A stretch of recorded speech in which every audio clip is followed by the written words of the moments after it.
嘅毛志龍，同好多同學一樣，每日返學放學都要涉水過河。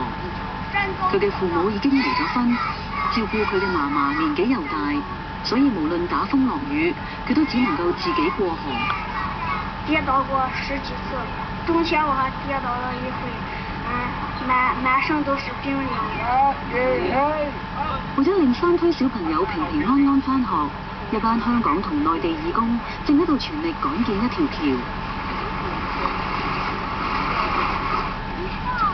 學校老師決定帶啲學生去河邊為啲義工打氣。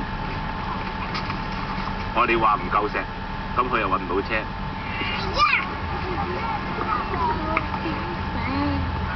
突然間就有人話有石頭嚟緊啦，結果咧就發覺有成150至200個小朋友喺個學校處每人搬一嚿石頭嚟，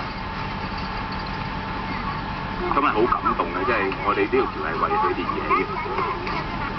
我最佩服的是像我的叔叔、他阿姨，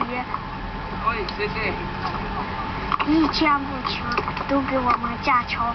我們上學的時候不用脫鞋子，也不用疊褲子，很高興。起緊嘅呢條橋彎彎曲曲，毛志龍話唔明白點解。我們村裏沒有架過橋，他們架的那些橋左邊一個右邊一個，很神奇。咁樣咧設計咧係會穩啲嘅。另外一樣嘢咧就係我哋設計呢條橋嗰陣時咧就唔好想俾佢哋啲重型車啊或者電單車啊單車過嘅。呢條橋完全係為咗小朋友而設計。毛志龍好中意返學，以前蒲河水仗成日都要停學。佢好慶幸新學年開始唔使經常都冇學返。沒有同學們和我耍。我很悶，還有老師給我們沒有講課，也很悶，自己覺得沒有什麼意思。雖然新學年唔使再擔心河水暴漲要停學，但係毛志龍亦都要為開學做啲準備。佢屋企養咗啲兔仔，準備拎去賣。佢話雖然唔捨得，但係都要賣咗佢嚟幫補一下。兔子也是個命，人也是個命。怎麼會賣掉呢？我的心情也不想賣掉，可是，我要學習，沒有鉛筆。為咗唔辜負山區小朋友嘅期望，起橋嘅義工都好賣力。好 ，OK， 我買個粉嚟呢種。我想希望前面嗰度收到大概5mm 左右。OK， 有就咁。越近岸邊難度越大，因為毛子村位於黃土高原，岸邊嘅泥又濕又厚，挖掘好困難。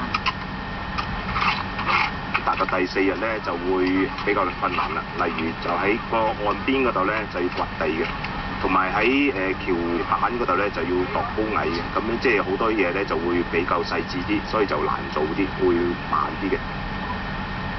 辛苦咗咁多日，義工手腳都損晒。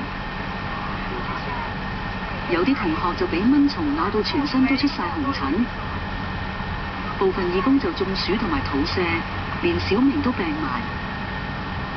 唔知係夜晚瞓覺一攤直個人，哇，好痛，真係好痛。其實suppose我哋應該係出力去幫手起橋，但係起唔到之餘仲要人照顧咁樣，好似係咯，個感覺唔係咁好咁樣。